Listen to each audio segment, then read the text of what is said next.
Hello friends, हरे कृष्णा, राधे राधे। और आप सभी को अपना एकादशी की बहुत बहुत हार्दिक शुभकामनाएं।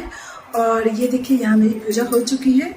और मतलब अपना एकादशी को कहा जाता है ना कि इस एकादशी को करने से जो जन्मांतर के वो पाप जिसका किसी भी शास्त्र में क्षमा नहीं है, वो पाप भी नष्ट हो जाते हैं। जैसे क्षत्रिय होते हुए भी क्षत्रिय धर्म का पालन न करना, मतलब ब्राह्मण कुल में उत्पन्न होकर भी कुछ भी ब्राह्मण का मतलब पूजा पाठ का कुछ भी नहीं करना, और नक्षत्र का ज्ञान ना होते हुए भी नक्षत्रों की झूठी गणना करना, फिर वैध ना होते हुए भी वैध बन जाना।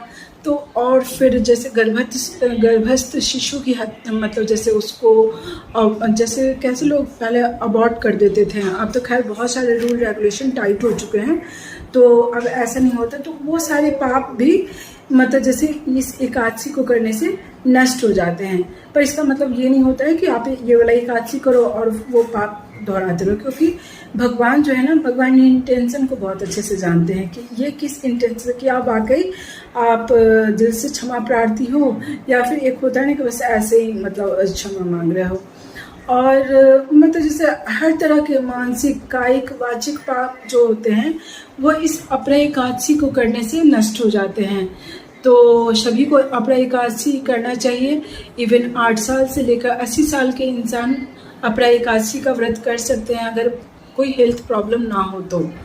और है भी, अगर कुछ हेल्थ प्रॉब्लम है भी तो अगर वो फल फ्रूट्स ये सब से कर सकते हैं तो उनको अवश्य करना चाहिए। और ये देखिए, ये मैं शंख ली हूँ। और कहा जाता है ना, एकादशी या फिर नॉर्मली अगर आपके पास बाल गोपाल हैं या फिर विष्णु भगवान के कोई भी विग्रह हैं तो आप उनको एक्चुअली मैं ना इसमें तुलसी का पत्ता नहीं डाल पाई, क्योंकि ना मतलब जैसे मैं ना कल तुलसी तोड़ नहीं पाई थी। और मैं एकादशी और द्वादशी, द्वादशी, बृहस्पति, शुक्रवार, अमावस्या, पूर्णिमा, इन सबको ना इन सबको तुलसी का पत्ता नहीं तोड़ना चाहिए।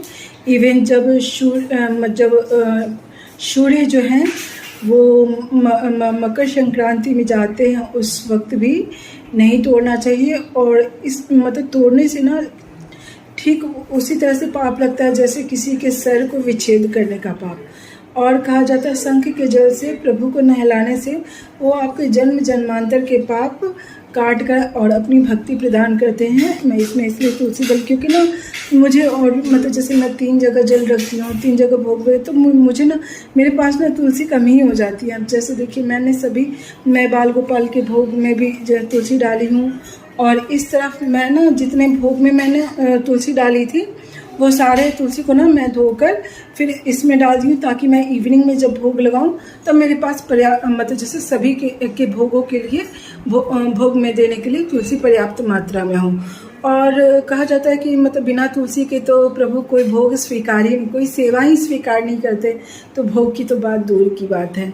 तो इस कारण जो है तुलसी, और मैं तुलसी जो है अपने गार्डन में, मेरे गार्डन में आपको सबसे ज़्यादा मिलेगा तो तुलसी मिलेगा। और ये देखिए, ये एक तुलसी मैंने प्रभु के पास विराजित की है। ये बहुत छोटे से फ्लावर पॉट में है, पर ये अच्छे से लगी हुई है। तो और ये तुलसी मैंने खास करके प्रभु के लिए ही लगाया था, ताकि जब मैं एकादशी का व्रत करूं तो ये तुलसी जो है मैं यहाँ पे स्थापित करूं, और फिर जब पूजा हो जाता है तो मैं ना यहाँ से तुलसी को फिर मतलब अपने बालकनी में रख देती हूँ। और आप भी अपना एकादशी का व्रत किया करें। और ये देखिए, आज मैंने प्रभु का मतलब एकादशी के लिए मैंने उनका श्रृंगार किया है। ये देखिए, मैं सभी को आपका श्रृंगार दर्शन करा रही हूँ।